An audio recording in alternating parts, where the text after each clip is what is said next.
करोड़ों रुपए का आदर्श घोटाला सामने आया है, जिसके अंदर बहुत सारे गरीब लोगों के पैसे, जिनकी जिंदगी भर की कमाई थी, वो गरीब लोगों का पैसा बैंक के डायरेक्टर्स, बैंक के चेयरमैन और उनको साथ देने वाले उनके ऑडिटर्स, बैंक के मैनेजर्स, ये सभी लोगों ने ये पैसे को इस तरीके से इसका बंदरबाट किया है मानो ये इनकी जागीर है, कि लोगों से पैसा लिए और खुद अपने नाम के ऊपर कर्जे लेकर वो पैसा अपने पास रख लिए। नतीजा ये हुआ कि अब जिनका जिंदगी भर की कमाई थी, जिन्होंने जिंदगी भर का अपना पैसा जमा करके इस आदर्श नागरिक पथ संस्था के अंदर रखा था, उनको अपना खुद का पैसा वापस लेने के लिए किस तरह की दिक्कतों का सामना करना पड़ रहा है, आप ये पिछले कुछ दिनों से देख रहे होंगे।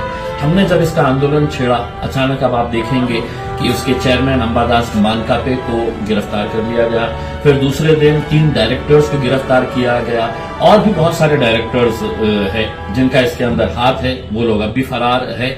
जब तक ये पूरे के पूरे डायरेक्टर्स गिरफ्तार नहीं होते, जब तक ये बैंक के पथ संस्था के ऑडिटर्स गिरफ्तार नहीं होते, या उस बैंक के अंदर काम करने वाले वो मैनेजर्स जिन्होंने ये लोन को सैंक्शन करने के लिए अपनी सिग्नेचर दी है, ये सभी लोगों की गिरफ्तारी होना चाहिए। साथ ही साथ जो प्रॉपर्टीज इन लोगों की है, ये प्रॉपर्टीज फौरन सीज होना चाहिए। मैंने बड़े दुख के साथ ये कहना पड़ रहा है कि ये लड़ाई लड़ने वाले जो हजारों लोग हैं, उनमें से एक 38 साल का एक शख्स करमाड़ के पास के एक छोटे से गांव के अंदर, जिसने 22 लाख रुपए अपने परिवार के पूरे जमा करके उस पथ संस्था के अंदर, उसको आगे का भविष्य बिल्कुल अंधकार में नजर आ रहा था, तो उसने आत्महत्या कर ली। मैं लोगों से विनती करूंगा कि जीना बहुत मुश्किल है, मरना बहुत आसान है। हम सब मिलकर एक बड़ी ताकत उभे करेंगे।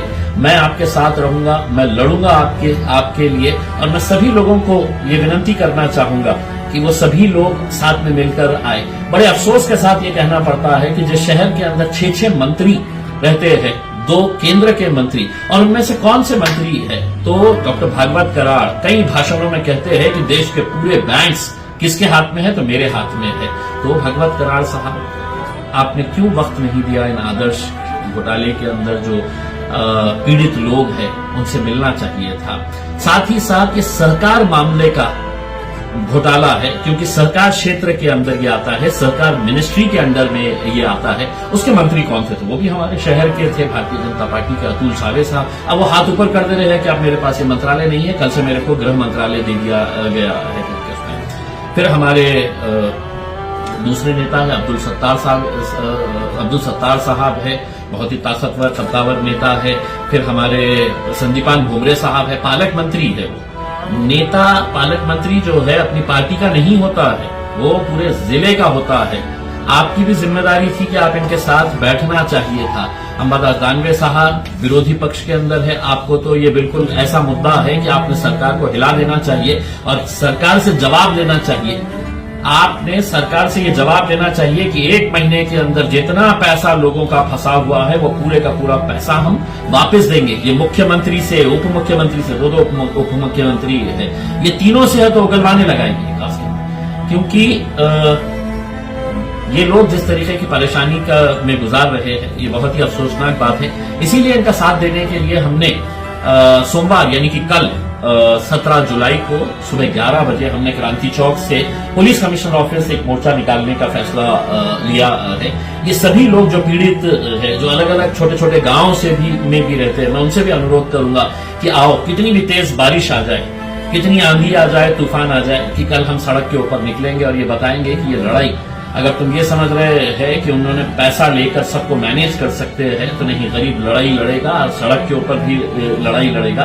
और वही लड़ाई की शुरुआत जो है वो कल हम करेंगे। मैं सामान्य लोगों से भी कहना चाहूंगा कि इन गरीबों के लिए थोड़ा वक्त निकालिए, आइए, क्योंकि ये लड़ाई उन लोगों की है जिन्होंने अपनी जिंदगी भर की कमाई वहां पर रख दी है। अब आगे का उनके लिए भविष्य क्या होगा, ये हमको सोचना है, हमको इनका साथ देने का है, हमको लड़ने का है।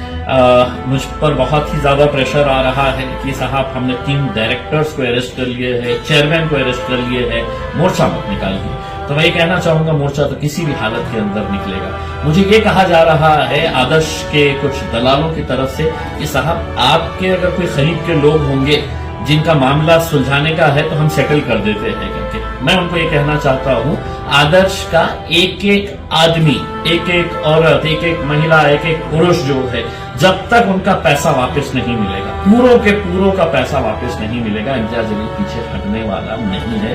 हम लड़ेंगे, आप भी लड़िए, हम सब साथ में मिलकर आए। कल सुबह 11 बजे कर